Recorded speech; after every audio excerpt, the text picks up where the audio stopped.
नमस्कार, next ice Hindi के चौड़ी अंक में आपका स्वागत है। आइए चर्चा करते हैं आज की पहली न्यूज के ऊपर। इस न्यूज को द हिंदू ने कवर किया था और ये इन्वायरमेंट सेक्शन की न्यूज है जो जीएस पेपर 3 के अंतर्गत शामिल होगी। न्यूज ये है कि Kerala and Tamil Nadu to conduct joint Nilgiri tahr census from April. ये तहर की इमेज देख सकते हैं हम लोग। नीलगिरी तहर जो पश्चिम घाटों का स्थानिक और तमिलनाडु का स्टेट एनिमल यानी राजकीय पशु है और इसके हैबिटेट लॉस और हंटिंग के चलते यानी आवास के नुकसान एवं शिकार के कारण इसको इंडेंजर्ड यानी संकटग्रस्त सूची में शामिल किया गया है और इसे international union of conservation of nature यानी IUCN भी रेड लिस्ट में इंडेंजर्ड यानी संकटग्रस्त की सूची में शामिल किया है। और यह भारत के वन्य जीव संरक्षण अधिनियम यानी वाइल्ड लाइफ प्रोटेक्शन एक्ट 1972 के अंतर्गत संरक्षित यानी प्रोटेक्टेड लिस्ट में सूचीबद्ध है। अब देखिए, किसी भी स्टेट का कोई राजकीय पशु या पक्षी होता है तो वो यूपीएससी उस पर क्वेश्चन पूछता रहा है। इसलिए 2016 में यूपीएससी ने जब क्वेश्चन पूछा था, आइए उसकी चर्चा करते हैं। 2016 में क्वेश्चन ए सीरीज का क्वेश्चन था। क्वेश्चन नंबर 90 था, हाल ही में हमारे देश में पहली बार निम्नलिखित राज्यों में से किसने एक विशेष तितली को राज्य तितली के रूप में घोषित किया है? ये आपको बताना है। Option A Arunachal Pradesh, option B Himachal Pradesh, option C Karnataka, option D Maharashtra. तो जब भी इस तरह की कोई पशु या पक्षी घोषित होते हैं तो वो यूपीएससी के पॉइंट ऑफ व्यू से इंपॉर्टेंट हो जाता है। यूपीएससी क्वेश्चन पूछता रहा है, इसलिए इस प्रश्न का उत्तर आप लोग कमेंट बॉक्स में अधिक से अधिक संख्या में बताने का प्रयास कीजिए। अब आइए चर्चा करते हैं जो पिछले अंक में आपसे सवाल पूछा था उसके ऊपर। काफी लोगों ने सही उत्तर दिया था, फिर भी आइए उसकी चर्चा कर लेते हैं। क्वेश्चन 2020 में पूछा गया था। क्वेश्चन ये था कि यदि आरबीआई प्रसारवादी मौद्रिक नीति का अनुसरण करने का निर्णय लेता है तो वह निम्नलिखित में से क्या नहीं करेगा, ये आपको बताना था। पहला कथन, वैधानिक तरलता अनुपात को घटाकर उसे अनुकूलित करना। सबसे पहले आइए बात कर लेते हैं कि क्या होती है प्रसारवादी मौद्रिक नीति आरबीआई की। कल आरबीआई की मॉनेटरी पॉलिसी आई थी 9 अप्रैल को, उन्होंने डिक्लेयर किया था, उसमें अपने इंटरेस्ट रेट को घटाया था। उसी से जुड़ा हुआ ये क्वेश्चन है। देखिए, जब इकोनॉमी यानी अर्थव्यवस्था में टोटल डिमांड यानी समग्र मांग अगर बात करें, टोटल डिमांड और ग्रोथ को बढ़ाने के लिए यानी आर्थिक समृद्धि को बढ़ाने के लिए ब्याज दरों में कटौती कर मुद्रा की सप्लाई यानी मनी की सप्लाई को बढ़ाना प्रसारवादी मौद्रिक नीति का अनुसरण करना कहलाता है। जब भी आरबीआई इंटरेस्ट रेट को घटाती है तो इसका मतलब है कि मार्केट में यानी इकोनॉमी में वो लिक्विडिटी बढ़ाना चाहती है ताकि डिमांड बढ़ सके। डिमांड किसके? भाई इंटरेस्ट रेट कम होगा तो बैंकों के पास अधिक आरबीआई के थ्रू पैसा आएगा और फिर बैंक क्या करेंगे, वो ग्राहकों के हाथ में लोन देंगे। उससे क्या है कि चाहे आपका कार की डिमांड हो तो कस्टमर कार खरीदेंगे, उसके लिए फिर वो बैंक के पास जाके लोन लेंगे, या बिल्डिंग का निर्माण हो, घर बनाना हो तो जाके लोन लेंगे बैंक से, या फिर लैंड खरीदनी हो, या फिर किसी भी तरह की सुविधाएं, चाहे वो अभी गर्मी का सीजन आ रहा तो कस्टमर एसी खरीदेंगे, वो भी इसकी ईएमआई बनवा लेते हैं, या कूलर समथिंग जितनी भी चीजें हैं, दैनिक आवश्यकताओं की जितनी भी आवश्यक चीजें हैं उनकी डिमांड करेगा। कौन करेगा डिमांड? कस्टमर करेगा। किससे करेगा? बैंक से करेगा। और बैंक क्या देंगे? उनको लोन देंगे। लोन देंगे तो क्या होगा? इस सारी इकोनॉमी साइकिल चल पड़ेगी, आर्थिक गतिविधियां बढ़ेंगी। इसके लिए क्या है? SLR यानी स्टैट्यूटरी लिक्विडिटी रेशियो, जिसको हिंदी में बोलते हैं वैधानिक तरलता अनुपात, या फिर CRR कैश रिजर्व रेशियो नगद आरक्षित अनुपात, या फिर बैंक रेट, या फिर क्या रेपो रेट, या फिर क्या है reverse repo rate, marginal standing facility यानी MSF यानी सीमांत स्थायी सुविधा दर आदि को घटाकर इकोनॉमी में लिक्विडिटी यानी तरलता में वृद्धि की जाती है और उसका रिजल्ट क्या निकलता है? टोटल डिमांड में वृद्धि की जा सकती है। और वहीं इसके विपरीत जो नीति संकुचनकारी होती है यानी जो पॉलिसी संकुचनकारी मौद्रिक नीति कहलाती है, उसमें इंटरेस्ट रेट को बढ़ाया जाता है ताकि डिमांड कम हो सके, महंगाई को कंट्रोल करने के लिए, तमाम तरह की एक्टिविटी को कंट्रोल करने के लिए।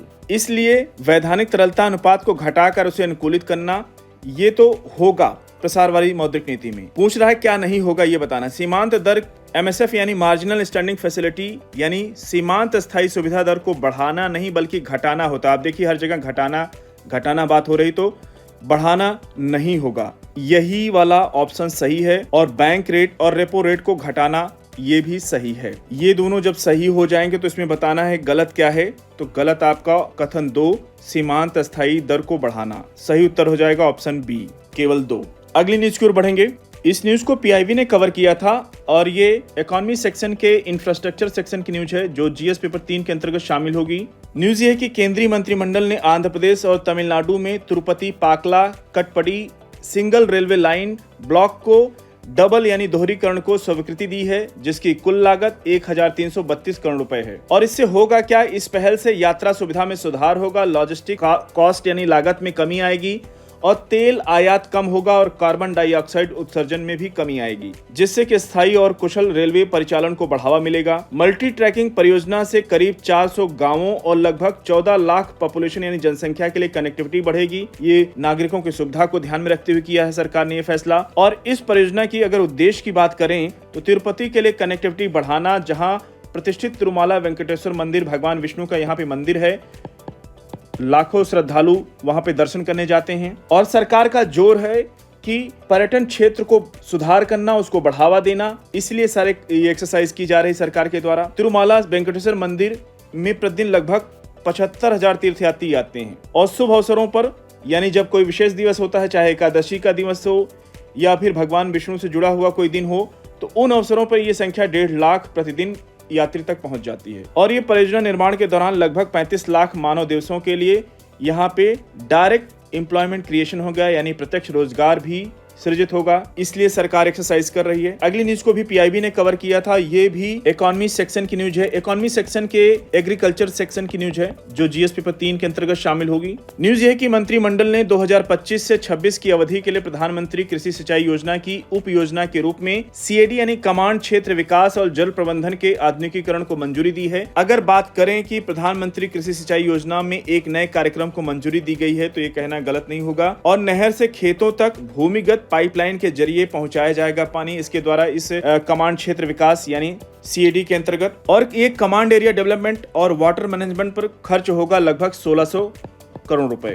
ठीक है। और कृषि में सिंचाई के तौर तरीकों में सुधार की दिशा में ये कदम बढ़ाते हुए केंद्रीय मंत्रिमंडल ने बुधवार को सीएडी यानी कमांड एरिया के मॉडर्नाइजेशन के बड़े कार्यक्रम को स्वीकृति दे दी। अब यह कार्यक्रम प्रधानमंत्री कृषि सिंचाई योजना के अंतर्गत एक उप योजना के रूप में खेतों में पानी के बेहतर प्रयोग का ढांचा भी तैयार करने में सहयोग देगा। और शुरुआत में इस पर 1600 करोड़ रुपए खर्च होंगे और इसके अंतर्गत नहर जैसे खुले स्रोतों से पानी को अंडरग्राउंड पाइपलाइन के जरिए खेतों तक आवश्यकता अनुसार पहुंचाया जाएगा। सिंचाई के लिए उपयोग होने वाले पानी के नेटवर्क के मॉडर्नाइजेशन के लिए यह एक अहम पहल है। कैबिनेट ने इसके मॉडर्नाइजेशन को मंजूरी दे दी है और वह 2025-26 के लिए है। और इसके बाद इस योजना को 16वें वित्त आयोग की रिपोर्ट आने के बाद राज्यों के साथ चैलेंज मेथड के रूप में भी इसको आगे बढ़ाया जाएगा। इसका मतलब है कि राज्यों को योजना का लाभ लेने के लिए कुछ जरूरी सुधार करने होंगे। कैबिनेट के फैसलों की जानकारी देते हुए सूचना एवं प्रसारण मंत्री अश्विनी वैष्णव ने कहा कि इस कदम से किसानों को लघु सिंचाई यानी स्मॉल इरिगेशन